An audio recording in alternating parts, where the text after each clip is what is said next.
What happens when a woman who has publicly shared her deepest grief, her struggles with weight, and her journey through two painful divorces sits down for what should be a friendly interview, only to have every wound reopened on live television? What you're about to witness is one of the most uncomfortable confrontations ever captured on daytime television, and the moment that followed left producers scrambling and an audience sitting in stunned silence. Valerie Bertinelli walked into the View studio that morning expecting to talk about healing. Instead, she found herself face to face with someone who seemed determined to make her bleed all over again. Before we dive into this explosive story, make sure to subscribe to the channel and let me know in the comments what you think about what happened, because trust me, you're gonna have strong feelings by the time this is over. The morning had started with such promise. Valerie Bertinelli arrived at the ABC studios 2 hours before her scheduled appearance, her usual warm smile greeting everyone, from the security guards to the makeup artists. She was there to promote her latest cookbook, a deeply personal project filled with recipes that had helped her through the darkest period of her life. The book wasn't just about food, it was about survival. It was about finding small moments of peace in a kitchen when the rest of your world is falling apart. In the green room, she reviewed her talking points with her publicist. They had discussed the questions that might come up: her weight loss journey, her divorce from Tom Vitale, the healing process after losing Eddie Van Halen. She was prepared to be open and vulnerable because that's who Valerie Bertinelli had always been: authentic, real, unafraid to show the messy parts of being human. Little did she know that her vulnerability was about to be weaponized against her. What she wasn't prepared for was an ambush disguised as an interview. The studio lights were hot as Valerie took her seat at the famous table. The audience was warm, giving her a standing ovation that brought genuine tears to her eyes. These were her people, women who had grown up watching her on One Day at a Time, who had followed her journey through the decades, who saw themselves in her struggles and triumphs.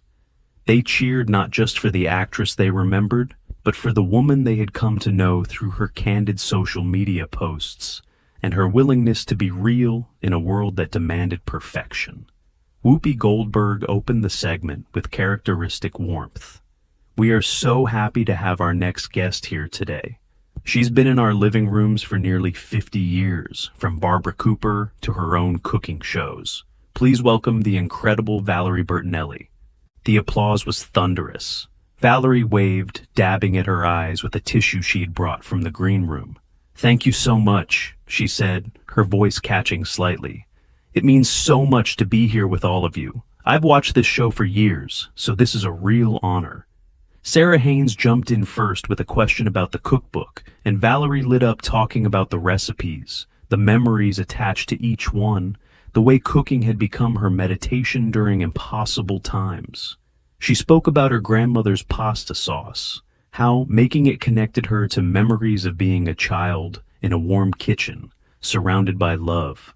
She talked about the comfort foods that got her through sleepless nights after her divorce, the meals she cooked for her son when they were both grieving. The conversation flowed naturally, touching on her son, Wolfgang's music career, her fond memories of Eddie, and her hopes for the future. The audience was engaged, nodding along, connecting with every word. This was the interview everyone had expected: warm, authentic, meaningful.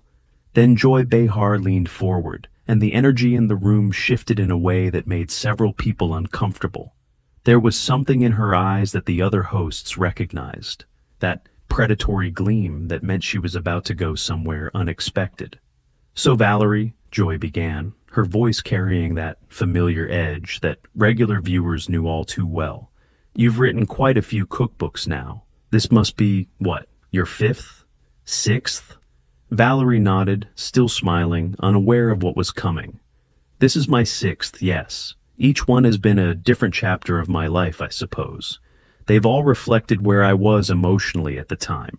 "Right," Joy continued, tapping her pen against her notes in a way that seemed almost theatrical.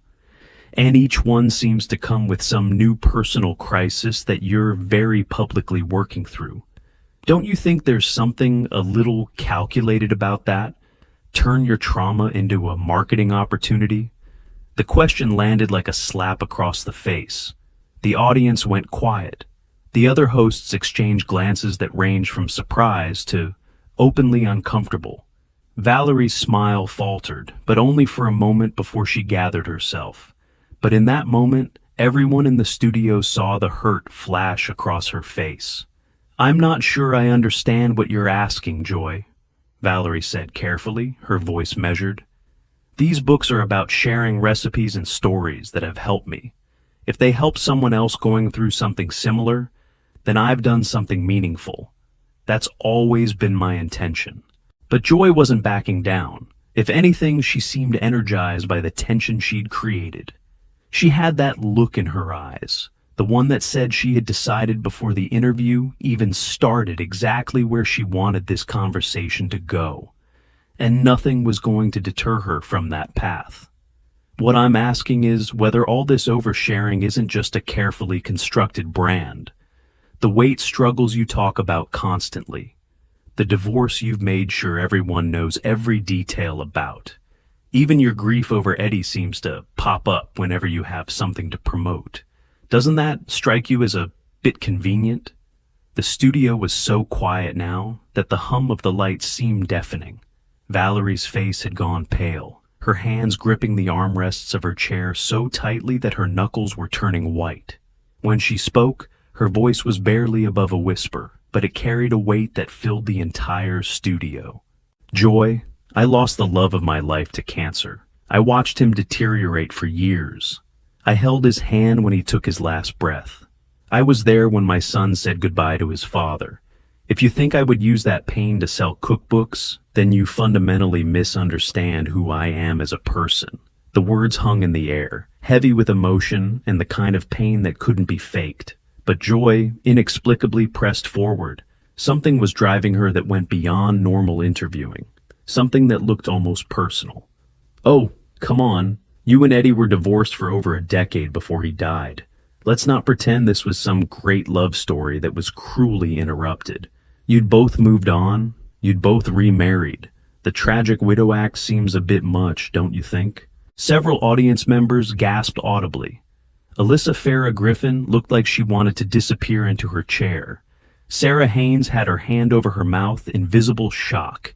Even Sunny Hostin, who was rarely caught off guard, seemed genuinely appalled by the direction the interview had taken. The producers in the control room were having urgent conversations about whether to cut to commercial. Valerie's eyes filled with tears, but there was something else there now too. Something that looked a lot like anger rising beneath the hurt. Something that had been dormant for years, but was now waking up.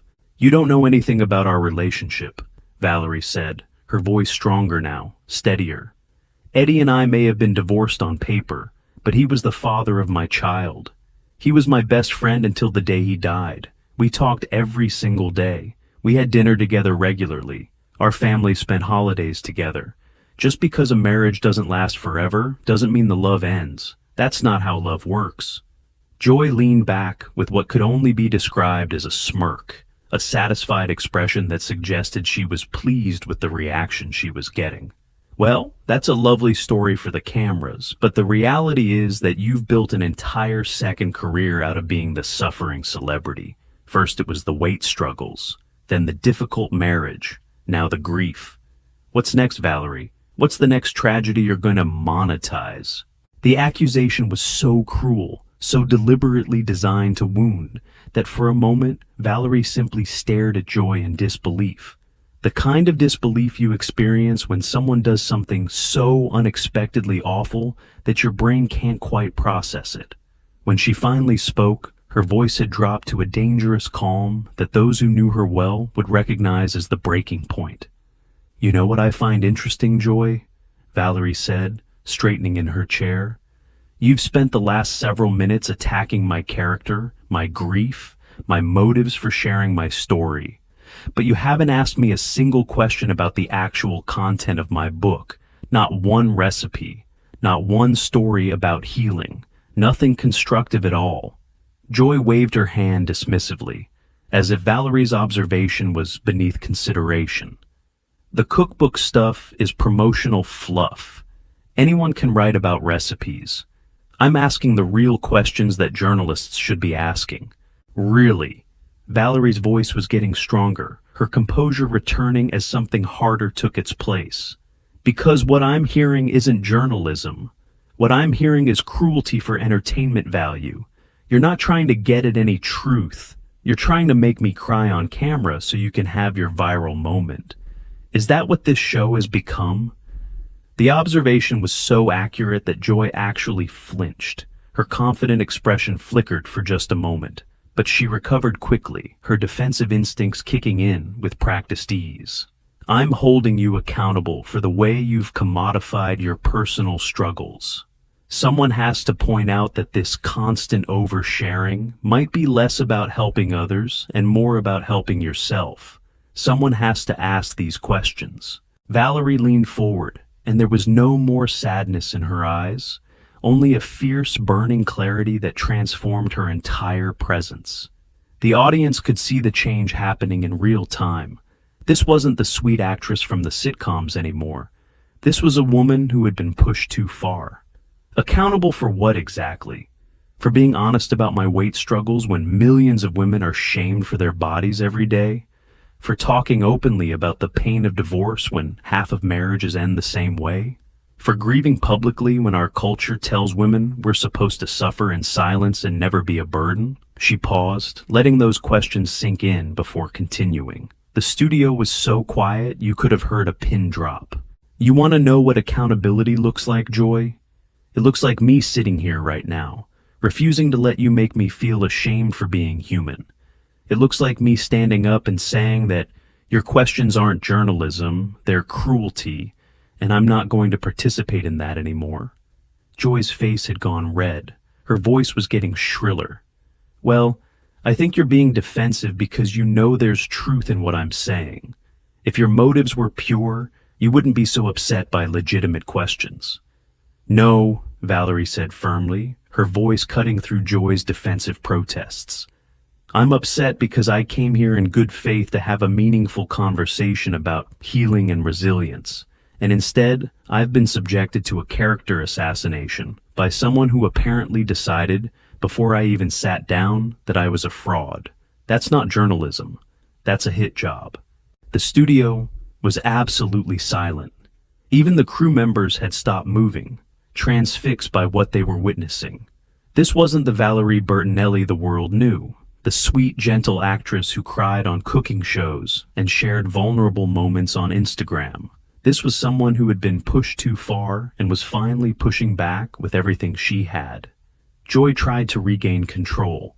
Look, I'm simply pointing out patterns that other people have noticed too. You can't blame me for asking the questions that are on everyone's mind. I'm giving voice to what people are thinking. Whose mind exactly? Valerie shot back. Because I don't see anyone in this audience nodding along with your cruelty. I don't see your co-hosts agreeing with your assessment of my character. The only person who seems convinced that I'm some kind of fraud is you. So maybe the question isn't about my motives. Maybe the question is about yours. The counterattack caught Joy completely off guard. Her mouth opened and closed several times before she found her voice. My motives are journalistic integrity. Someone has to ask the tough questions that others are afraid to ask. Tough questions? Valerie's laugh was sharp and bitter, a sound that seemed foreign coming from her. You haven't asked a single tough question. A tough question would be asking me how I cope with depression when it feels overwhelming. A tough question would be asking about the specific struggles of grief and how I've learned to move forward. A tough question would be asking about the real work of healing that goes into writing a book like this. What you've asked is designed to humiliate, not illuminate. There's a difference. Whoopi finally attempted to intervene. Maybe we should redirect this conversation to something more constructive. But Valerie wasn't finished. She had found her voice, and decades of being the nice girl, the polite guest, the accommodating celebrity were falling away like chains being shed. No, Whoopi. With all respect, I think this needs to be said. She turned back to Joy, her gaze unwavering. You know what the really sad part about all of this is, Joy? You had an opportunity today. You had an audience of women who are struggling with weight, with divorce, with grief, with all the things life throws at us. And you could have used this time to have a real conversation about healing, about resilience, about how we put ourselves back together after we've been broken. She paused, shaking her head slowly. Instead, you chose to tear someone down. You chose to question their motives, their grief, their right to share their story. And for what? A few minutes of controversy? A clip that might go viral? Is that really worth it to you? Joy's face was cycling through various shades of red. I'm not going to apologize for asking real questions instead of throwing softballs like everyone else. That's not who I am. Real questions. Valerie repeated the phrase like it tasted bad. Let me tell you about real questions, Joy. A real question is what a doctor asks when you've gained weight from depression and she wants to understand why. A real question is what your therapist asks when you're processing grief. A real question is what your son asks when he wants to know if you're going to be okay after his father dies. Those are real questions. What you've been asking is gossip with a journalistic costume on.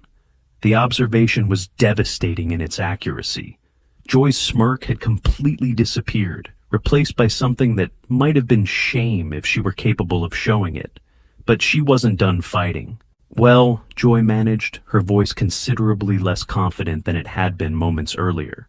If you can't handle scrutiny, maybe you shouldn't be in the public eye. Valerie stood up slowly, her full height giving her presence in the studio that she hadn't had while seated. Her voice was calm, but carried a weight that silenced everyone. Scrutiny? This isn't scrutiny. This is meanness. There's a difference and you know it. Scrutiny is asking hard questions about someone's work, their choices, their impact. Meanness is questioning whether someone's grief is genuine. Meanness is suggesting someone is profiting off their trauma. Meanness is what you've been doing for the last 15 minutes. She looked around at the other hosts, then at the audience, then back at Joy. I've been in this business for almost 50 years. I've done thousands of interviews. And I have never, in all that time, been treated with such deliberate cruelty by someone who claims to be a journalist. Joy tried one more time to salvage her position. I think you're being overly sensitive. These are legitimate questions about public figures and their motivations. You've chosen a public life. Overly sensitive? Valerie's laugh was hollow. That's what people always say when they've been cruel and don't want to take responsibility for it. They call the person they've hurt sensitive instead of examining their own behavior. But I'm not going to let you turn this around on me. I came here to talk about healing, and you turned it into an attack. That's not my failing. That's yours. She began gathering her things, her movements deliberate and dignified. Every person in that studio was watching, holding their breath.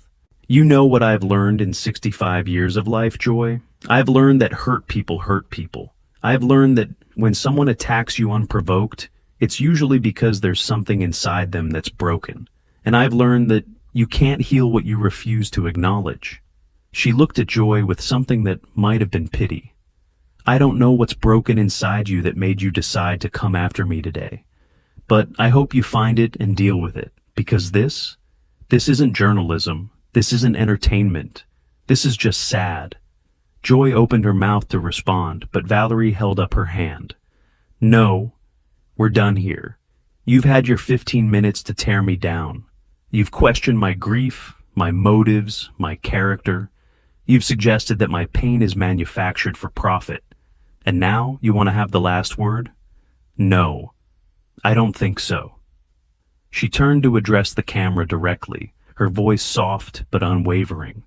To anyone watching this who has ever been made to feel ashamed of their struggles, whether it's weight or divorce or grief or anything else, I want you to know something. Your pain is real, your journey is valid, and you don't owe anyone an explanation for how you choose to heal. Don't let anyone, especially someone with a platform and an audience, make you feel like you're wrong for being human. The audience began to applaud, softly at first, then building to something significant. Valerie acknowledged them with a small nod before turning back to the hosts. Whoopi, Sarah, Sunny, Alyssa, thank you for having me. I'm sorry this didn't go the way anyone expected. She deliberately did not include Joy's name in her farewell. As she began to walk off the set, Joy made one final attempt to save face. Valerie, I think you're making this into something bigger than it needs to be. We were just having a conversation. Valerie stopped and turned back, her expression unreadable, but her eyes burning with quiet fire. No, Joy, I'm making it exactly as big as it is. You attacked a grieving woman on national television for no reason other than your own entertainment. You questioned whether my love for the father of my child was real. You suggested that my struggles with weight and depression are calculated marketing strategies. That's not something small. That's something that reveals exactly who you are. She held Joy's gaze for a long moment. The silence was deafening. And what you are, Joy, is someone who has confused cruelty with courage. You think being mean makes you smart.